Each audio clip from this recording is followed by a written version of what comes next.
If you eat at certain restaurants across the United States, you may be unknowingly stepping into a world where one small mistake behind the counter can ripple out into something far more serious than an upset stomach.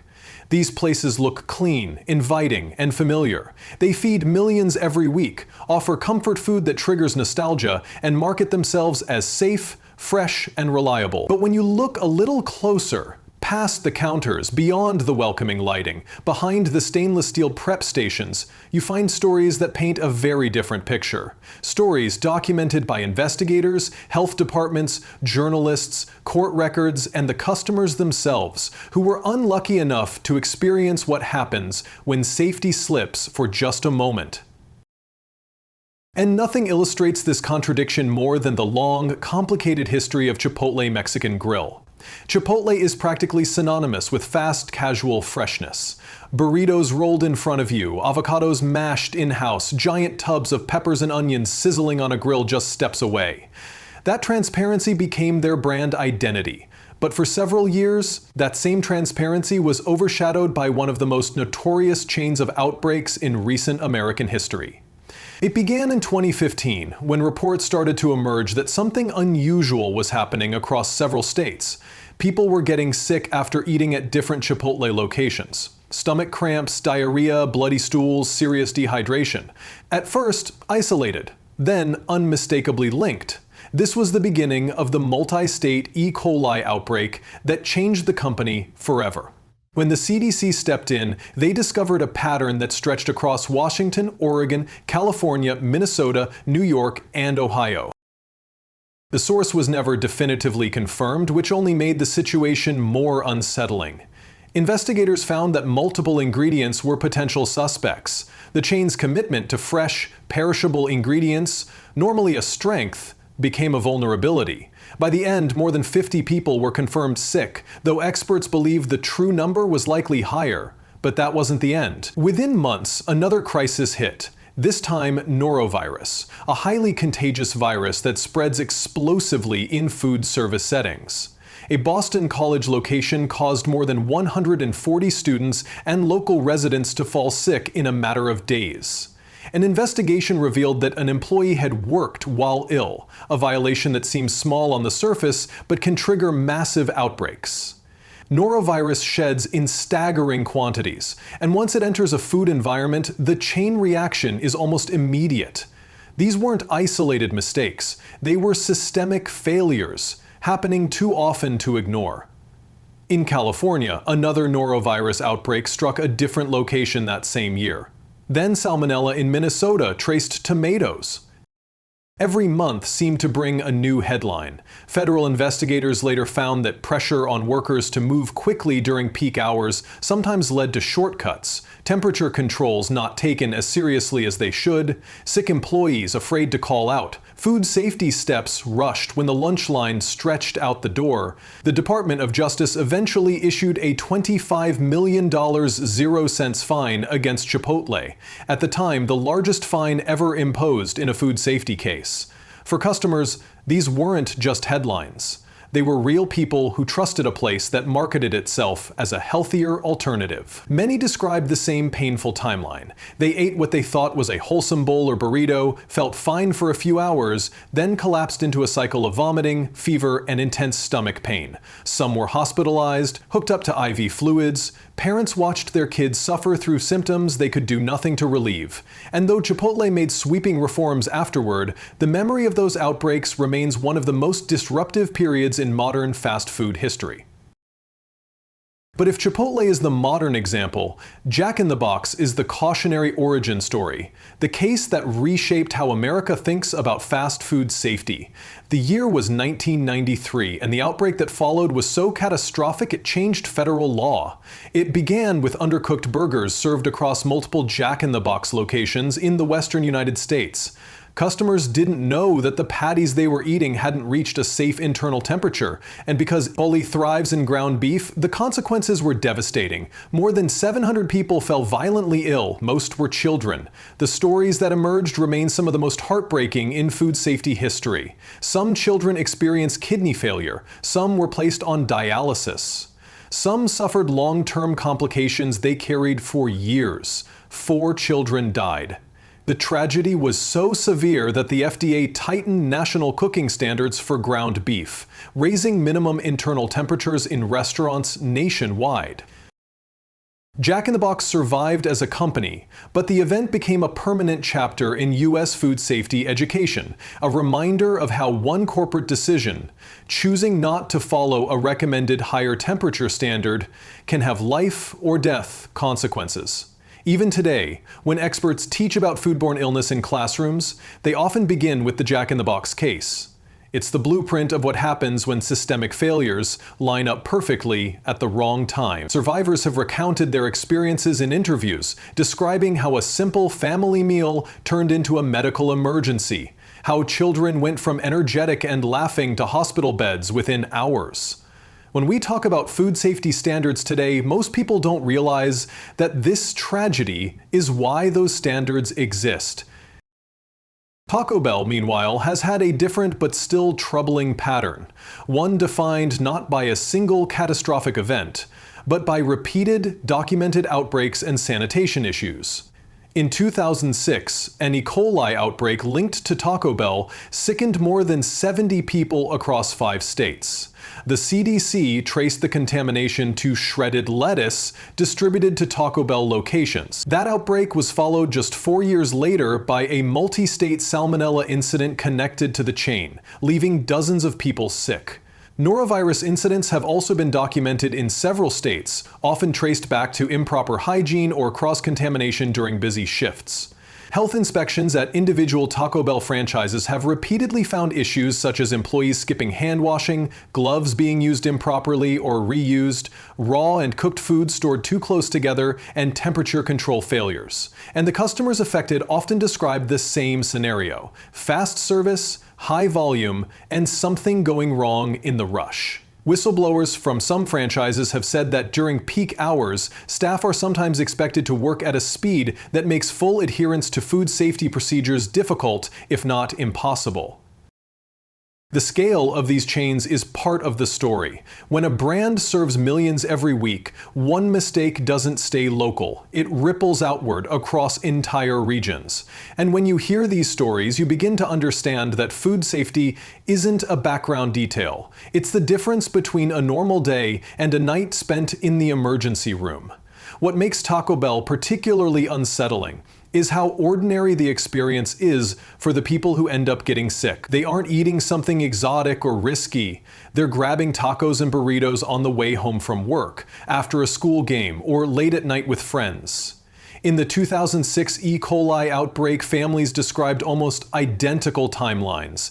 They stopped at Taco Bell because it was quick and cheap, felt fine when they went to bed, and woke up hours later with violent cramps and diarrhea that didn't stop. Some were hospitalized, some developed complications like hemolytic uremic syndrome, and many said the worst part was realizing that something as simple as shredded lettuce could cause so much damage. When the CDC's final report pointed to lettuce used across multiple states, it underlined a reality most people never think about. One contaminated batch shipped through a national distributor can turn a single ingredient into a nationwide threat. And behind every statistic in those reports is a person who just wanted a quick dinner. When you zoom out, you start to see a pattern repeating across the American fast food landscape. Chains grow massive, suppliers stretch across regions, and food moves along complex, tightly timed distribution networks. The entire system is designed around speed and efficiency. But food safety isn't something you can rush. It requires time for training, time for cleaning, time for thermometers and checklists, and procedures that don't care how long the drive-through line is. Whenever the pressure for speed wins over the discipline of safety, someone pays the price. And it's almost never the person making the decisions at the top. It's the teenager working a closing shift who gets blamed for missing a step, or the customer who ends up in a hospital bed holding a plastic cup and wondering how a taco or burger led them there. Wendy's is another chain where that disconnect became painfully obvious in 2022. For most people, Wendy's is a familiar comfort: square burgers, frosty desserts, and bright red signs that feel like part of the American roadside. But that year, a multi-state E. coli outbreak put the brand under an uncomfortable spotlight. Dozens of people across Ohio, Michigan, Indiana, and Pennsylvania reported severe gastrointestinal illness after eating at Wendy's. Many victims said they had eaten sandwiches with romaine lettuce. The symptoms followed a grimly familiar pattern.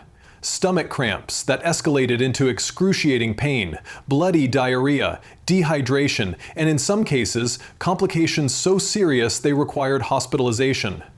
For families, it was terrifyingly sudden. One moment, lunch was a quick stop at a familiar chain. The next, parents were rushing their children to emergency rooms, hoping to prevent kidney damage from the toxin produced by E. coli. The CDC later announced that romaine lettuce used on Wendy's sandwiches was the most likely culprit. The company removed that particular lettuce from affected restaurants as a precaution, but for the people who had already fallen sick, the damage was done. Some described the experience afterward as a betrayal of trust. They thought they were ordering something simple and safe, and instead found themselves trapped in days of pain and uncertainty while waiting for lab results. The outbreak didn't come out of nowhere. Over the years, health inspectors had cited different Wendy's locations for issues like improper holding temperatures, cross-contamination between raw and ready-to-eat foods, and food being stored without adequate protection from contamination. Each individual violation might seem small, almost technical, something that could be fixed with a reminder or a quick retraining. But foodborne illness doesn't require a dramatic failure. It just needs one mistake, one time at exactly the wrong moment. Multiply that risk across thousands of locations with high employee turnover and relentless rush periods, and the margin for error narrows to almost nothing. Still, as frightening as E. coli and salmonella are, there's another name that hits people in a different way: hepatitis A. It's not just food poisoning, it's a virus that targets the liver, spreads easily through microscopic traces of fecal matter, and can, in extreme cases, lead to liver failure. That's why when local health departments issue public alerts tied to a specific restaurant, people pay attention. Applebee's has found itself at the center of exactly that kind of warning more than once. In several states, including Michigan, Pennsylvania, and Kentucky, health officials publicly urged anyone who had eaten at certain Applebee's locations during specific time frames to get a hepatitis A vaccine or immune globulin shot as soon as possible. Imagine hearing that announcement. Maybe you went to Applebee's for a birthday dinner a few days earlier. You remember the waitress bringing a sizzling skillet to the table, the kids sharing a dessert, everyone laughing. Then you see your local health department's post, online or on the evening news. An employee at that same location has tested positive for hepatitis A and worked during the period of infection. Suddenly, that ordinary meal becomes a ticking question mark. Parents are calling pediatricians, people are rushing to clinics, crowded with others who've just heard the same news, and everyone is replaying the night in their mind, wondering if they washed their hands enough, if their kids touched the table, if the fork that fell on the floor was replaced fast enough. In each of these Applebee's cases, investigators traced the risk to specific employees, not contaminated ingredients, but that doesn't make the situation less serious. Hepatitis A is often spread when infected food workers don't follow strict hygiene standards after using the bathroom. The virus is resilient, and it takes only a tiny amount to contaminate surfaces or food. Applebee's cooperated with health departments, sanitized locations, and in some cases vaccinated staff. But the pattern of repeated alerts across different states raised a deeper question. How many chains rely on the assumption that frontline workers will flawlessly follow rules in environments where they are underpaid, overworked, and often undertrained? When people talk about these incidents, they sometimes picture a rogue employee deliberately ignoring the rules. But the reality is usually messier. You have workers juggling multiple tables, handling cash and plates and touchscreens, all while trying to keep up with corporate expectations for service speed and friendliness. You have managers under pressure to keep labor costs down, sometimes asking employees to come in even when they don't feel well. You have training sessions compressed into a handful of hours, with safety protocols presented as just another box to tick before moving on to the practicalities of surviving a Friday night rush. And somewhere in that mix, a virus can slip through and ride a plate of food directly to someone's table. If casual dining chains like Applebee's struggle with the human factor of safety, family-style restaurants like Olive Garden reveal another set of vulnerabilities: pests, storage practices, and the sheer logistics of keeping enormous volumes of food safe day after day. On the surface, Olive Garden sells comfort. Big bowls of pasta, endless salad and breadsticks, warm lighting that makes every booth feel like a small celebration. But some of the inspection reports from individual locations read very differently. Health officials in various states, including Florida, Maryland, and Texas, have documented rodent droppings in storage areas, pests spotted near food prep zones, and containers of ingredients stored in ways that left them exposed to contamination. For customers, these are problems they usually never see. Everything looks polished front of house. The salad arrives in a chilled bowl, the basket of breadsticks smells like garlic and butter, and the kitchen is just far enough away to feel reassuring without being fully visible.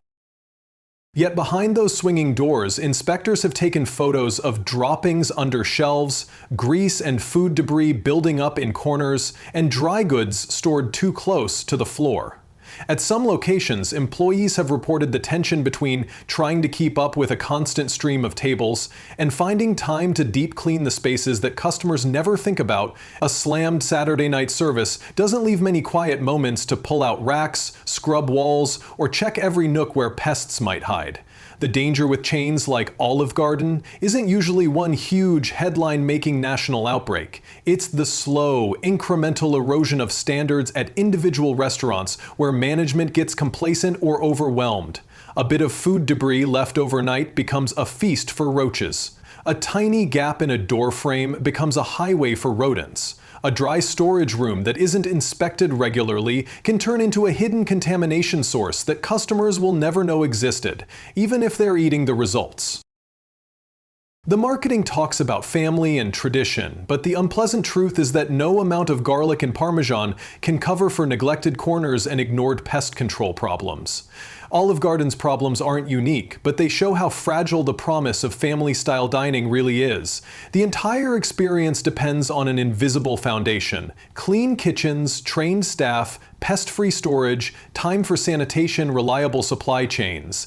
When any part of that foundation erodes, customers feel the effects without ever seeing the cause. They'll notice that their pasta tastes slightly off, that the salad looks a bit wilted, that the breadsticks aren't quite as warm as usual. What they won't know is whether something deeper is happening behind the scenes, if a pest control visit was skipped, if a shipment sat too long in a warm truck, if a prep station wasn't cleaned thoroughly between shifts. And because Olive Garden locations are individually managed, inconsistency becomes a risk multiplier. One store might uphold every standard perfectly, while another, just 20 miles away, struggles with recurring violations that never make it into the marketing brochures.